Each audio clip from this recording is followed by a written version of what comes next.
Eh bien, rebonjour, monsieur l'abbé Casaban. Donc, nous en étions restés il y a de cela quelques années, et puis nous voici maintenant en 2020. 2020, une année charnière. Comment vous l'analysez cette année 2020? Difficile à répondre, parce que c'est une année où le progrès semblait merveilleux, l'inquiétude était partout, les gens intelligents disaient que le monde ne pouvait pas continuer comme ça. La peur s'était installée chez les gens depuis longtemps. C'est pas d'aujourd'hui qu'on a peur. Donc l'année se présentait mal. C'est le moins qu'on puisse dire. Et le virus a fait peur à tout le monde. Et comme ce n'était pas prévu, personne n'a su comment réagir. On peut dire que ça nous est tombé dessus. Je ne sais pas s'il faut dire tomber, mais les gens ne s'y attendaient pas. La science non plus. La recherche scientifique était doublée par la recherche technologique, qui est beaucoup plus intéressante, d'abord pour le souci des gens, quoi. Mais puis aussi pour l'argent. Et donc la recherche fondamentale était un peu oubliée dans les laboratoires. On ne s'y attendait pas. On n'y croyait pas. Et comme on croit beaucoup plus à la politique quotidienne qu'à la recherche, et finalement qu'au bien commun de l'humanité, ça nous a surpris. C'est le moins qu'on puisse dire. Pensez-vous, comme certains complotistes disent, c'est une manipulation humaine qui se serait échappée? Moi, je ne crois pas au complot. Même si c'était vrai, que ça ait échappé, ça se peut, après tout, quoi. Mais je ne vois pas ce que ça aurait changé. Mais je ne crois pas au complot. Et je me méfie même des gens qui disent qu'il y a complot. Parce que même chez les hommes politiques ou les scientifiques, dont on se doute bien que quelques-uns veulent chercher leur intérêt plus qu'autre chose, quoi. Ils sont quand même très généreux dans ce qu'ils font. Ils croient qu'ils ont raison. Donc je ne pense pas au complot. Je ne pense pas non plus aux manipulations. Et je pense que c'est dommage que les foules croient qu'elles sont manipulées. Parce que ça fausse tout, leur façon de comprendre la situation d'aujourd'hui. En fait, c'est devenu tellement incompréhensible. Comment avez-vous perçu au début de l'année, c'est-à-dire à mars, avril, mai, la gestion de crise avec ce que l'on appelait les couacs parlementaires? Tout le monde a été surpris dans le couac. Ça fait partie des surprises. Ça fait partie. Et je pense que personne n'a su comment on pouvait faire. On dit toutes les méthodes. Non, il n'y en avait qu'une. Il fallait éviter de se rencontrer, tout simplement. Mais les gens ne le supportent pas, ça. Toute l'industrie a dû s'arrêter. Tout le commerce a dû s'arrêter. Pendant 2 mois et demi. Ce qui montre que cette pandémie est beaucoup plus grave qu'on aurait pensé.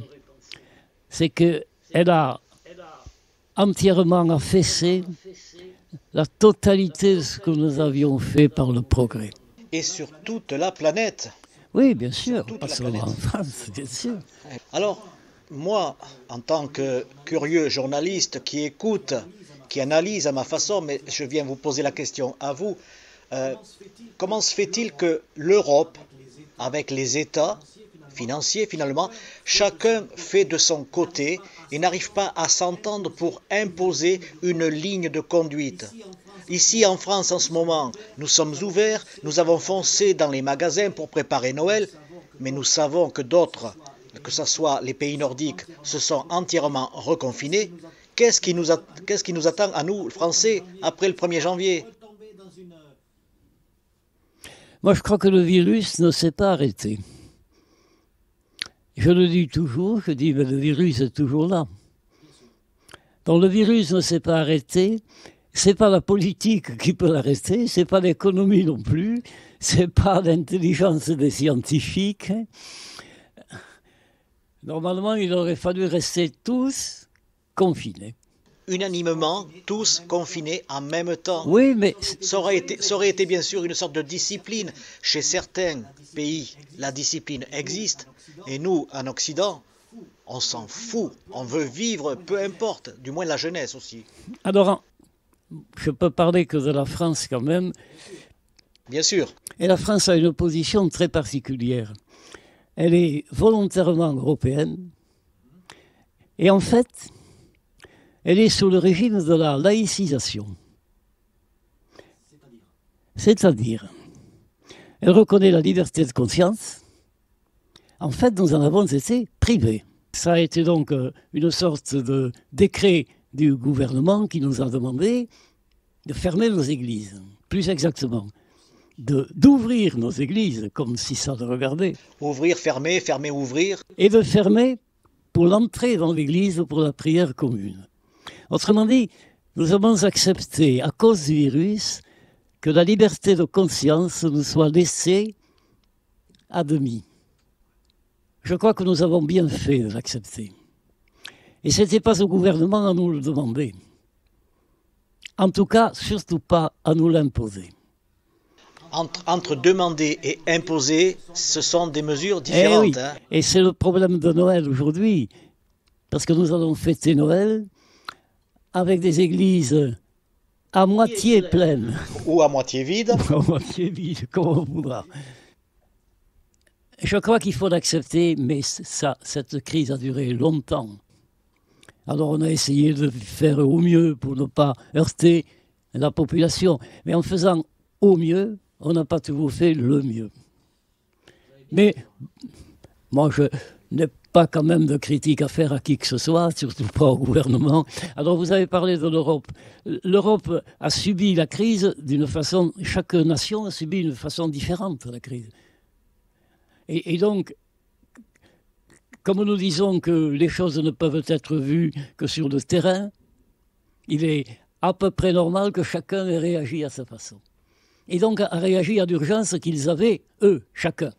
Donc ça explique en quelque sorte pourquoi la France agit de telle sorte, pourquoi l'Italie agit, pourquoi l'Espagne... Tout à fait. Voilà, donc on a l'impression qu'il y a une mésentente, mais non, c'est une incompréhension qui fait... C'est même pas une incompréhension, c'est une façon où chacun voit les choses...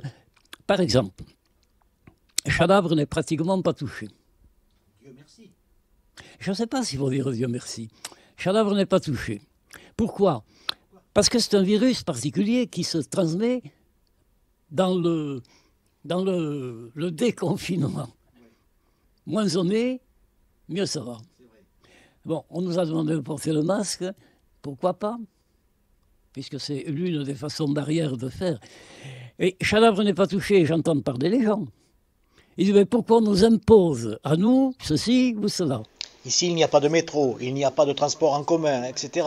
Voilà. De par sa géographie, Chalabre est un village, on va dire, pas confiné, mais qui a l'habitude d'être en autarcie, quoi. C'est une savane, Chalabre. C'est une savane. Je ne savais pas que l'Afrique était si proche. Je pense qu'on en a profité pour crier avec toutes les peurs qu'on avait, et crier contre les gouvernements, parce qu'on a fait pareil dans toutes les nations. Nous sommes en guerre. On a crié contre les gouvernements parce qu'on n'a plus personne au-dessus de nous. Nous avons supprimé tout ce qui est transcendance.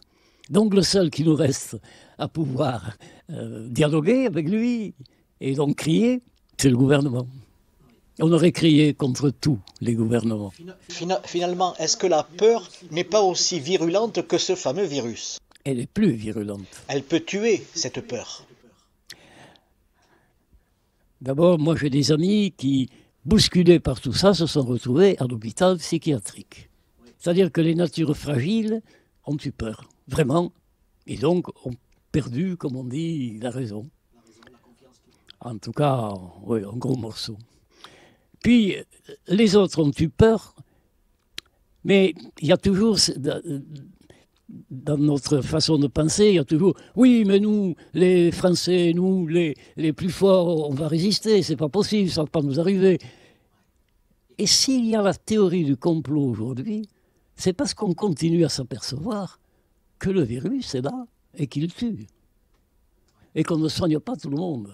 Donc on cherche quelque chose un bouc émissaire, comme on dit. Qui explique, qui pourrait expliquer. Ça nous contenterait, c'est ça, oui. Mais ça ne nous soigne pas. Non. Non, bien sûr. Que pensez-vous de la vaccination? Rien. Parce que pour l'instant, les vaccins ne sont pas là. Puis les vaccins n'ont pas été mis à l'étude. Pas suffisamment. Je pense que c'est le seul moyen que nous avons d'arrêter ceux qui meurent tous les jours. Ralentir. Donc il faut se laisser vacciner. Oui, donc vous préconisez? Je préconise rien, mais je pense que c'est une erreur de ne pas vouloir se laisser vacciner. En tout cas pour tous ceux qui ont des responsabilités, quelles qu'elles soient. Nous faisons cette interview à 2 jours de Noël.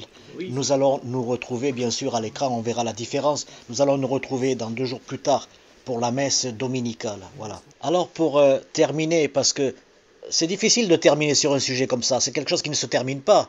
Comment voyez-vous 2021, 2022? Qu'espérez-vous? Quel est votre souhait? Ce n'est pas des souhaits qu'il faut dire, c'est que ce qu'il faut regarder, c'est que la peur va se changer en autre chose. Elle va se changer en revendication parce que, du moins en France, mais je pense à peu près partout, parce que nos gouvernements, avec les emprunts qu'ils ont faits, ont tenté de permettre aux gens de survivre. C'est pas après, c'est que pour l'instant, c'est pas fini. Et ça a suffi, pour l'instant, à combler à peu près le premier vide qu'il y a eu. Et il n'est pas dit que ça ne continue pas. Il n'est pas dit que le 15 janvier, tout sera terminé. Il n'est pas dit qu'après le vaccin, il n'y aura plus personne qui sera malade. Le problème, c'est qu'il y a, par la modernité, des virus qu'on appelle émergents, et qu'il peut y en avoir un autre qui suive, et qu'on ne soit pas prêt non plus. Voilà. Donc nous vivons un monde qui est dangereux, et à mon avis, déjà avant le virus, on disait que ça ne pouvait pas continuer comme c'était. Tout le monde le disait, du plus savant jusqu'au plus petit. Et c'est vrai, on ne peut pas rester dans ce système qui est de consommer beaucoup pour qu'on puisse réinventer, pour qu'on puisse investir, et après avoir investi, reconsommer beaucoup. C'est un cercle impossible à vivre. Alors, ce que vous me dites me fait penser à quelque chose. Finalement, ce n'est pas le Saint-Esprit qui est arrivé, qui nous a envoyé le virus. Est-ce que c'est peut-être une façon, plus tard, dans quelques années, où la planète, les gouvernements remettront à plat un système, puisque tout était en quelque sorte déjà foireux, employons le mot foireux. Le virus est là, il est en train de nous modeler. Peut-on espérer finalement une refonte de notre société, de consommation, etc. Je ne sais pas s'il faut l'espérer, mais il faut le vouloir. Tous les militants qui ont voulu changer la société, de gauche comme de droite, devraient profiter du fait que le virus a changé la donne pour que chacun accepte de travailler avec l'autre pour changer le système, comme on dit. Malheureusement, il existe encore quelques gouvernants, on ne va pas les citer, qui sont, pugnaces et qui ne croient pas, qui défendent de bec et ongle ce qu'ils ont, c'est-à-dire leur argent, et voilà. C'est ça qui me fait peur. C'est ça qui me fait peur, c'est que la peur s'est installée, on peut la manipuler. Déjà, quelques-uns y ont pensé. Pour faire de la politique, il faut être ambitieux. Même si on est ambitieux de bonne volonté, l'ambition finit par vous bouffer, pour mordre jusqu'à l'autre. Et je ne suis pas sûr que nous soyons prêts à tout ça. Vous êtes abbé, vous êtes prêtre. J'ai l'impression d'être devant un sociologue, un essayiste. Merci de vos propos, vraiment. Ben, je ne sais pas, Je ne sais pas, moi je ne suis pas grand-chose. Si, vous êtes aussi une petite pierre à l'édifice qui permet de réfléchir. Ça oui. Parce que ce que vous dites là, je ne suis pas le seul à vous écouter. Ensuite, il va y avoir des centaines de gens qui vont vous voir, vous écouter. Et peut-être beaucoup plus encore grâce aux réseaux sociaux, parce que vous serez diffusé. Voilà, votre parole sera diffusée.